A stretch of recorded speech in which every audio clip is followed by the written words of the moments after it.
Como uma desilusão amorosa foi responsável pela proclamação da República? Estas e outras curiosidades você irá conferir agora em uma conversa muito querida com a Juju, apresentadora do programa Tarde Nacional da Amazônia, um programa de rádio apresentado pela EBC, Empresa Brasil de Comunicação. E desde já quero convidá-los para também assistir a outros programas da Rádio Nacional AM Brasília. Um grande abraço a todos, Deus os abençoe e feliz feriado dia 15. Pessoal, 15 de novembro, vamos conversar um pouquinho sobre a proclamação da República? A gente tem aqui para bater esse papo conosco a participação do professor de História lá da Universidade Federal de Roraima, o Victor Maccioni. Professor Victor, boa tarde. Oi, Juju. Oi, ouvintes. Boa tarde a todos vocês. É uma alegria poder estar conversando novamente aqui no programa e dar as boas-vindas, né, e conversar sobre essa data importante para a história do Brasil e comentar sobre fatos e curiosidades desse momento, né, que comemoramos agora no dia 15 de novembro a proclamação da República no Brasil. Né? Então, professor, é uma felicidade. A gente que agradece, muito feliz mais uma vez de contar com sua participação. E é como você falou, né? Temos fatos e temos curiosidades. Eu tô doida para chegar nas curiosidades, mas vamos começar pelos fatos, né, professor? Eu queria que você explicasse um pouquinho, então, assim, contextualizasse pra gente, né? O que estava acontecendo no Brasil no momento ali, né? Nessa época da proclamação, um pouquinho antes, como é que andava o Império Brasileiro? Tinha muita gente insatisfeita? Antes de tudo, né? A gente tem que pensar que sempre para além da data comemorativa, né? Não, no campo da história não existe nada que aconteceu ao acaso, né? Então, na verdade, o 15 de novembro ele foi apenas uma data que, né, culminou, foi a cereja do bolo diante de um contexto, né, de pelo menos 20 anos ali entre movimentos que estavam acontecendo no Brasil, tanto na esfera política como econômica e social também, né?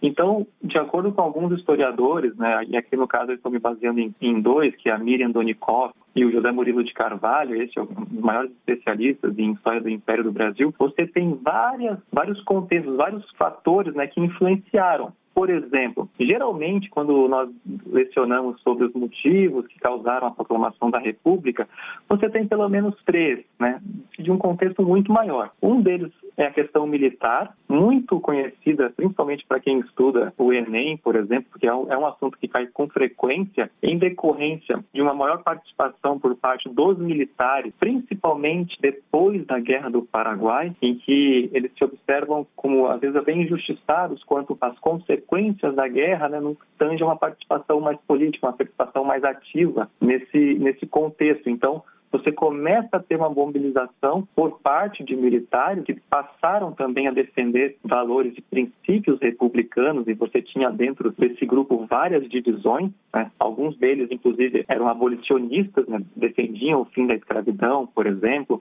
Outros já tinham um movimento, por exemplo, mais voltado em apoiar também a monarquia e defendiam reformas, né? Não tinham uma corrente no sentido de derrubar a monarquia, mas impor uma república. Então você tem dentro dos militares também uma mobilização, né, para que futuramente a monarquia deixasse de existir e passasse a ser, né, no Brasil, o regime político, né, sendo como o regime republicano no caso. Claro que isso leva um tempo, isso não é do dia para a noite, né? Você tem uma série de influências no que tange ao campo dos estudos também, né? No que tange no campo das ideias, e os militares eles foram muito influenciados pelo movimento positivista que estava em voga no século XIX, né? Tendo a sua origem na Europa, né? Com Auguste Comte, chega ao Brasil, né? Tendo grandes militares como, por exemplo, Benjamin Constant, que influenciou esse movimento dentro dos militares.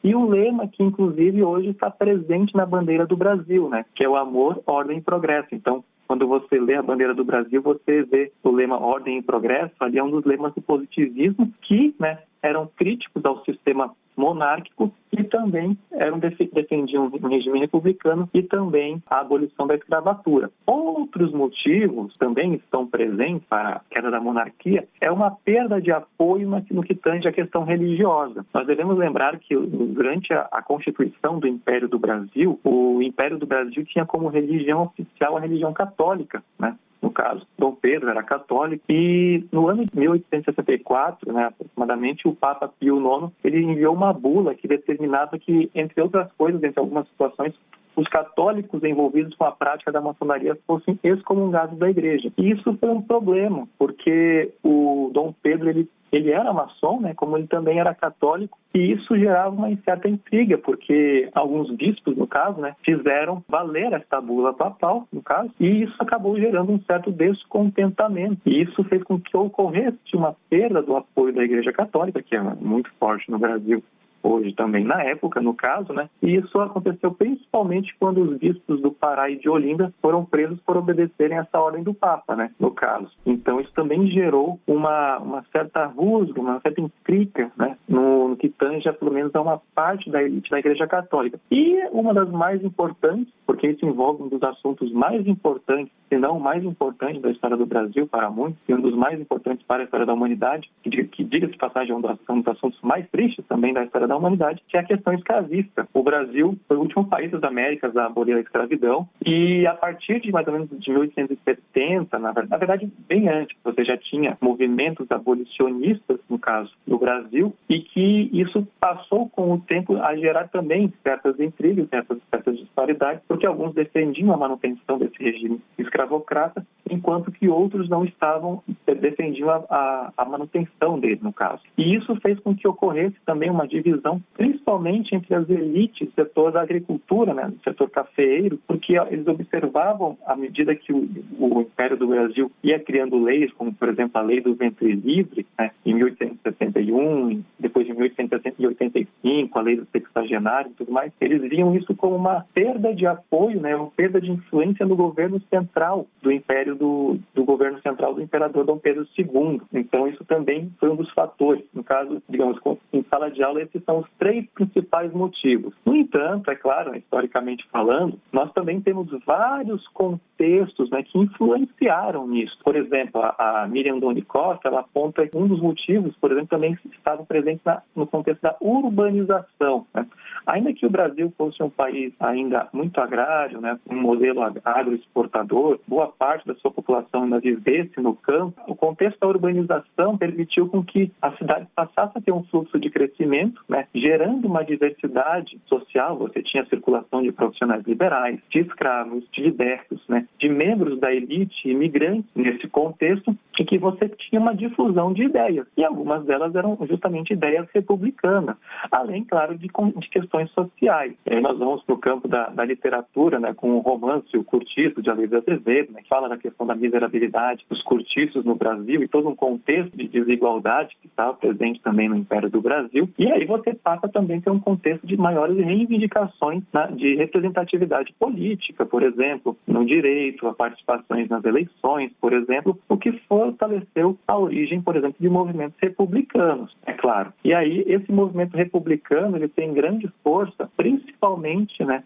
na província de São Paulo, em que no ano de 1873 é fundado o Partido Republicano Paulista. Eles apresentavam descontentamento com relação ao Império do Brasil, porque não contavam com o apoio como se desejava para superar obstáculos quanto à expansão da política cafeeira, no caso. Se sentiam, como é que vou dizer assim, apesar dos impostos, né, e de um certo apreço, claro, pelo Imperador Pedro II, eles sentiam a falta de mais ações, né, no caso, e também tinham um certo descontentamento porque eles consideravam injusto um sistema que privilegiava outras províncias em detrimento da província de São Paulo, que era responsável pela produção da maior parcela de riqueza do país. Devemos lembrar que a economia do café era responsável por mais de 50% das exportações do Brasil, né? Então você tinha uma representação econômica de São Paulo, principalmente, muito forte. E no que tange a questão política, por exemplo, ela era uma representação às vezes até menor do que de outras províncias, como de Pernambuco, como Bahia, Rio de Janeiro, no caso. E você também passa a ter a origem de movimentos republicanos em outras províncias. Por exemplo, na região amazônica, a província do Pará foi a primeira que criou o movimento republicano na região. Então, isso também foi um motivo muito interessante, muito importante para que as ideias republicanas também tivessem maior aceitação, principalmente por parte das elites. Uma outra curiosidade são o surgimento de jornais republicanos, ou seja, você cria um jornal, você expande as suas ideias, faz com que o leitor, a população população passe a ter uma simpatia, né, pelas ideias republicanas, é claro. E isso tinha como característica, né, principalmente na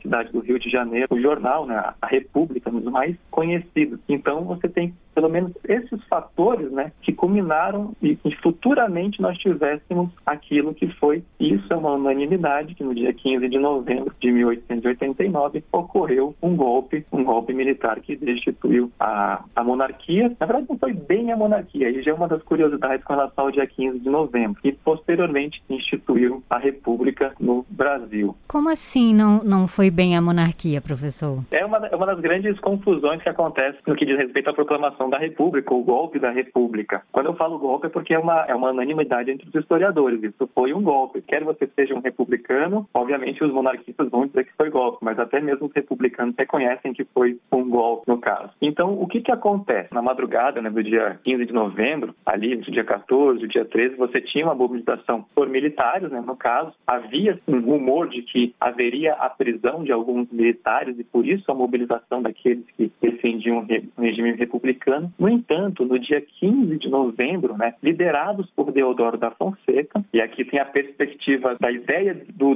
Deodoro, como nós vemos no quadro do Benedito Calixto, que fala sobre o golpe militar e a realidade. O Deodoro da Fonseca, na verdade, ele não derrubou a monarquia, mas sim o presidente dos conselhos, que era o Visconde do Ouro Preto. Então, tanto é que comenta-se nos bastidores que um militar disse que ficou dando vivas à República e o Deodoro da Fonseca acabou esbofeteando esse militar dizendo que não era nada disso, né? Dizendo, não, na verdade o que houve aqui foi a destituição do presidente dos conselhos Visconde do Ouro Preto. No entanto, o que acontece? Esses são os bastidores, né? É o que nós dizemos, é o que não irá cair no Enem. Nós até brincamos com relação a isso. Nós dizemos que o Deodoro ele foi enganado por uma mentira, né? Que teria sido contada por um jornalista chamado Quintino Bocaiúva, e esse sim conspirava por um golpe militar, ele queria a destituição da República, no caso, né? E aí ele, Quintino Bocaiúva e Benjamin Constant, visitaram Deodoro da Fonseca, que estava doente neste dia, ele não estava usando trajes militares, ele não estava sobre um cavalo. Essa perspectiva romântica, né, do Deodoro, aos nossos ouvintes, por favor, esqueçam ela,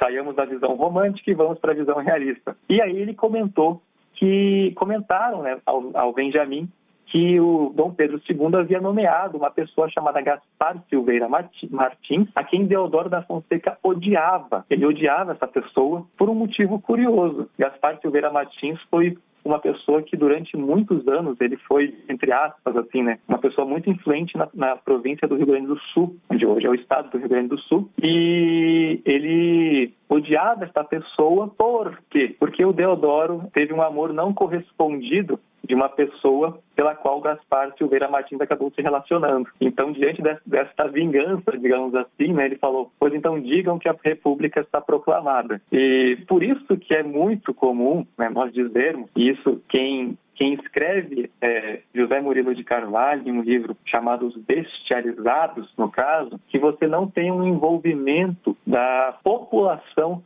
no que tange ao golpe de 15 de novembro. Tanto é que José Murilo de Carvalho, ele cita o Aristides Lobo, que escreveu um artigo no dia 15 mesmo, né, para um jornal chamado Diário Popular, a respeito da proclamação, em que ele diz que o povo assistiu aquilo bestializado, atônito, surpreso, sem saber o que significava. Muitos acreditavam que estavam vendo, na verdade, uma parada militar, no caso, uma coisa muito curiosa, e isso fez com que, como ele fala, né, a população assistiu bestializada. Ou numa perspectiva também bem romântica, vamos dizer assim, como um autor chamado Hélio Viana escreveu um livro, né, 1889, a República não esperou o amanhecer. É como se a população no Brasil, né, o Brasil tivesse dormido monarquista, né, uma monarquia, e acordou todo um regime republicano, e claro, sem entender absolutamente nada do que estava acontecendo, né?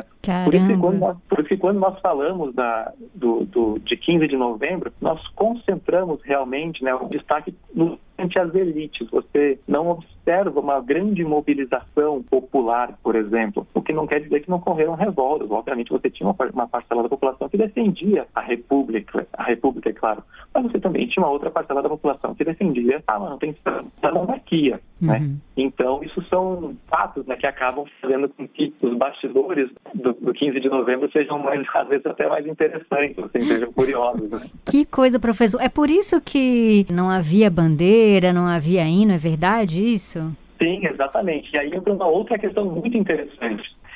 E aí tem uma outra curiosidade, diga-se, aliás, das várias curiosidades. A República, na verdade, ela foi um regime provisório, e esse regime provisório durou até o ano de 1993, 104 anos depois, quando houve um plebiscito para decidir qual seria o sistema de governo no Brasil. Quem lembra que era o presidencialismo, o parlamentarismo e o retorno da monarquia, né? Então, não sei se os nossos ouvintes aqui lembram do ano de 1993 desse plebiscito. Então, assim, durante 104 anos, brincadeiras à parte, é claro, o Brasil foi um regime republicano provisório. Talvez um dos maiores da história, o maior regime provisório da história para uma república. Que coisa, professor. E quanto à criação de símbolos, isso é uma coisa muito interessante. E quem tem destaque nisso, é uma obra clássica do autor chamado José Murilo de Carvalho, que diz uma leitura simples, né? O ser humano, o Estado, nós almejamos símbolos, nós cobiçamos símbolos, nós, né, entendemos a importância dos símbolos para a nossa vida, seja uma perspectiva política, social, religiosa, né? Qualquer que seja. No caso, quando a República é instalada, no caso, existe uma carência quanto à criação de símbolos. E aí se pensa, né? Precisamos criar ídolos, precisamos criar heróis. Você tem uma influência muito forte, lembrando do positivismo, no caso, né? Que tem uma perspectiva quanto ao culto ao herói, né, ao ser humano, né, o ser humano tendo como, né, um grande ênfase. No caso, os positivistas defendiam que um governo, um país, né, deveriam ser governado por pessoas de mentes brilhantes, né, mentes heróicas e etc. E aí se pensa, precisamos criar um herói. Quem será essa pessoa? E aí nós vamos, né, para o feriado do dia 21 de abril, né, que é justamente de Tiradentes. Tiradentes é um militar, no tempo da colônia ainda, né, na região das Minas Gerais, apresentava o seu descontentamento quanto à cobrança de impostos. Ele, que era uma pessoa letrada, uma pessoa culta, né, diante de uma colônia, né, que tinha um alto índice de analfabetismo, né. Então você faz literalmente um resgate da pessoa de Tiradentes. Você tem diante de um contexto, né, de uma população religiosa e majoritariamente, né, católica, no caso, no Brasil, você vê uma produção no que tange aos quadros do Tiradentes, né, de associá-lo a Jesus Cristo, né, no caso. Então, ele foi enforcado porque era um crítico aos modelos, né, de uma elite, etc., que era contrária aos interesses da população, né, no caso, e que aí, diante dessa crítica à coroa portuguesa, na época, né, que não quer dizer que ele defendia o fim da coroa portuguesa. Isso é um grande debate no que tange a Inconfidência Mineira, né? Então você cria a pessoa de Tiradentes, né? Você personifica ele, você torna um herói e ele começa a ter as suas ideias difundidas. Claro que não apenas a pessoa de Tiradentes, mas você também tem a criação de um hino nacional, o próprio hino da bandeira também, né, que inclusive é celebrado dias depois, aqui no mês de novembro, também. Então, você começa a ter essa perspectiva quanto à criação de símbolos para a manutenção, né, de um novo regime político, no caso, um regime republicano. Ô professor, e o que aconteceu com a família real depois que ela foi exilada? Quando houve o golpe da República no dia 15 de novembro, nós, falando agora no ano de 2021, né, poderíamos nos perguntar por que Dom Pedro II não reagiu, né, por que ele não convocou militares, principalmente militares da Marinha, com quem ele tinha uma grande proximidade, para reverter a situação. O próprio Deodoro da Fonseca, e é uma outra curiosidade, ele era monarquista, né? O Deodoro, inclusive, dizem que 60 dias antes do 15 de novembro, ele havia dito que os brasileiros não estavam educados para a República, né? Ruim com a monarquia, apesar de todos os problemas, porém pior sem ela. E acredita-se, né, e aí com base em um texto de um livro que é coordenado pelo José Murilo de Carvalho, que o Deodoro recusou um encontro com Dom Pedro II porque eles eram amigos, assim, o Deodoro falava, ele é meu amigo, devo-lhe favores, inclusive, né? Então você tem uma certa incógnita quanto ao que de fato, né, poderia ter acontecido. Só que você percebe também, né, e aí uma leitura quanto ao respeito respeito, né, de Dom Pedro II e a sua admiração pelo Brasil, apesar de todos os problemas no caso, né, a família imperial ela foi intimada, né, para deixar o país na madrugada do dia 17 de novembro. Alguns poucos amigos acompanharam, né, e aí esse navio ele partiu em direção a Lisboa, né, onde lá Dom Pedro II foi recebido com honra, porque ele era, obviamente, né, membro da família e tudo mais. E aí, no mês de dezembro, por exemplo, morre a imperatriz Teresa Cristina, e nos 2 anos seguintes, no caso, Dom Pedro II ele vai para Paris, onde lá ele tem uma série de amigos, inclusive, cientistas, etc. Ele continua a incentivar estudos, né? Dom Pedro II era conhecido por ser um grande intelectual e promover estudos e tudo mais. No entanto, já no dia 5 de novembro ele morre, né? Em 1891, ele acaba falecendo em Paris, né? Em um hotel, e depois é levado para Portugal. Então você tem o exílio da família real em direção à Europa, e você tem, entre as curiosidades, né, que Dom Pedro II ele pediu para que os seus empregados enchessem 2 travesseiros com terra, né, terra do Brasil, vamos dizer assim, né, para que ele pudesse levar como uma forma de matar a saudade do país em que ele foi imperador. E isso, inclusive, por vezes é estudado, né, por muitos historiadores, por quem estuda a biografia de Dom Pedro II, quanto à sua tristeza diante do que aconteceu, né, porque afinal ele era imperador, ele foi destituído do cargo, e aí o falecimento dele 2 anos depois. Claro que o Dom Pedro já estava também tendo problemas com relação à sua saúde, né, já tinha realizado viagens à Europa e tudo mais para tratamentos de saúde. No entanto, em 1891 ele faleceu. Hoje você tem os descendentes da família real no Brasil, né, no caso, e inclusive, né, se você tem em algumas partes do Brasil pessoas que defendem, né, o movimento, a monarquia, inclusive o retorno da monarquia, etc. São movimentos pequenos, mas que estão presentes e que, volta e meia, tem encontros chamados Círculo Monárquico para debater com relação à história do Brasil Império, que é um fato muito curioso. Às vezes, a história do Brasil Império é um dos 3 assuntos mais cobrados no Enem. No entanto, às vezes, ele é um dos assuntos que é pouco estudado em algumas regiões do Brasil, assim, é algo rapidamente pincelado, né? Então, por isso que é interessante essas datas, para que a gente possa também estudar um pouco da história do Império do Brasil, porque, como diz a própria Miriam Donikoff, né, se nós desejamos estudar e entender o contexto atual do regime republicano no Brasil, por exemplo, é muito interessante nós estudarmos o período do Brasil Império. E isso é um fato muito curioso, inclusive. Nossa. E, claro, estudar a família real também é algo que é muito interessante, muito importante também. Muito interessante, professor. Realmente, você trouxe curiosidades muito legais aqui, além dos fatos. E eu queria até te perguntar que livros você indicaria para quem quer se aprofundar mais nesse assunto do Brasil Império, porque realmente, assim, dá vontade de saber mais, né? Existem vários livros.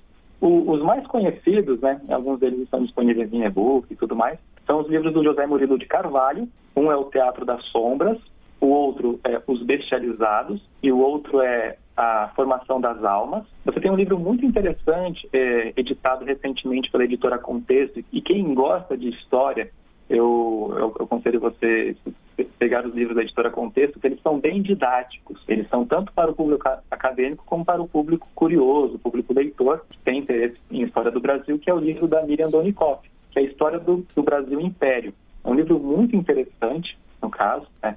Bem legal de ser lido.